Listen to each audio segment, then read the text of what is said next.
So, Rocky, before the fight, Elizabeth told me she didn't think you had improved very much. Didn't think you had much of a ground game. I'm curious your reaction to that. You know, ever since I've been into the UFC, a lot of people categorize me as a sprawler, but what a lot of people don't know is actually that the ground game is my comfort zone. So a lot of these girls come in, they talk about out-wrestling me or wanting to do a lot of ground and pound, and really they're putting themselves in danger. So you're putting a few wins together now. What do you think you're doing differently or just better than when you first got in the organization? You know, when I've been the only one to beat myself, if you ask me. It's been a lot of mental stuff for me. So now that's what's been a lot of our focus is just getting me mentally right. Because I'm a well-rounded fighter. I could be dangerous in all areas, and it was just a lot of people say that this is physical, but when it comes down to it, I think it's 70% mental. What was the mental block? Just a lot. I mean, I was doubting myself. I was giving my opponents way more credit than giving myself the credit. I have a ton of people around me who absolutely believe in me, but I wasn't believing in myself, and so I had to take a step back. I had to remember why I started this sport, and I had to fall in love all over again. Is that why you got the Ultimate Fighter tattoo there? That was definitely a milestone in my life, but I think the fight that lit the flame for me was the Holly Holm fight. What was it about the Holly Holm fight? I mean, you talked about it before the split decision, and when you look back at that fight, did you just feel like that you were the better fighter that night, that you could have pushed more? Yeah, you know, I mean, I think Holly, she has a huge hype train following her, and besides being an athlete, I feel like I would make a really smart coach. I have the opportunity to coach a lot of other athletes, and just being able to look on the outside, I mean, I got to see the type of fighter that she is, and nowhere in there was I scared of her. I didn't exactly do what I had to obviously get that W, but if you ask me, I mean, I was chasing down a boxer, and I basically outboxed her. How satisfying is it to get a decision victory? You mentioned before that decisions don't usually go your way, so finally got one in the bag. So how does it feel? You know, I mean, I got the W and I'm on my winning streak, but going to the judges is not where I want to be anymore. So I definitely have the hands. It's just putting the confidence behind it, and then I have the ground game, I have the wrestling game. So now it's going out there and just believing in myself from the very get-go and putting on a highlight performance. Who would you like next? I want anybody within the top 10. Of course, every girl brings a different challenge to the table, but if you ask me, I mean, I just broke the top 10, and it was a little frustrating for this fight. I don't want to take away from anybody, and I don't want to take away from Elizabeth Phillips. She did what she needed to get into the UFC, but when you're sitting here talking to people, and they're like, who are you fighting? And I'm like, Elizabeth Phillips, and they're like, who's that? And you got to constantly explain things. It gets frustrating. So I definitely want somebody who's within the top 10. I feel like I have a lot of storyline with these girls that are up there, and I want to avenge some of my losses, and I want to go after what's important, and that's the world title.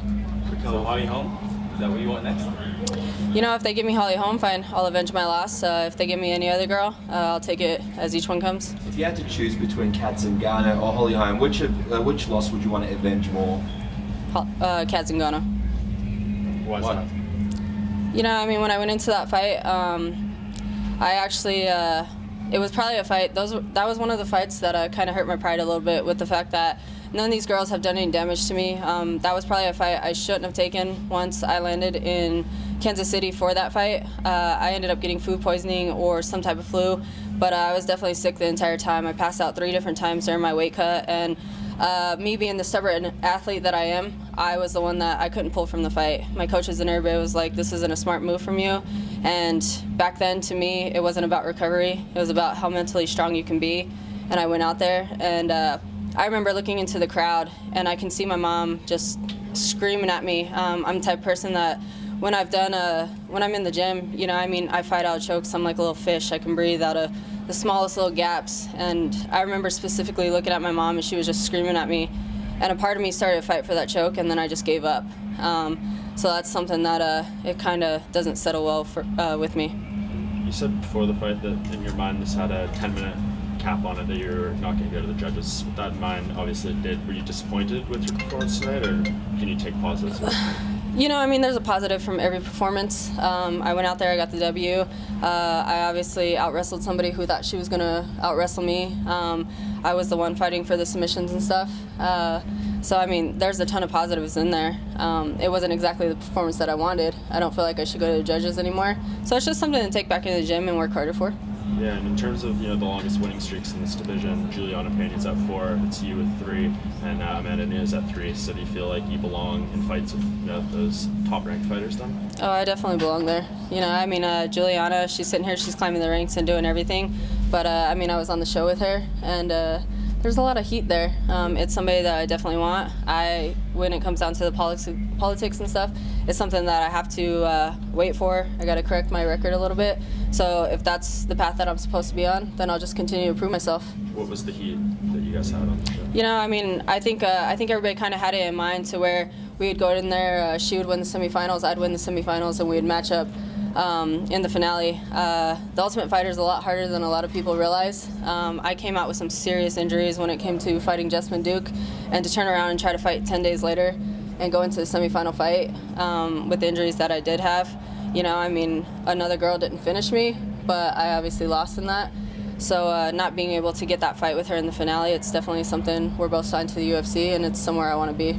She seems to strongly believe that she deserves the next title shot. Do you think she's done enough to get that? She does, everybody's working their butt off.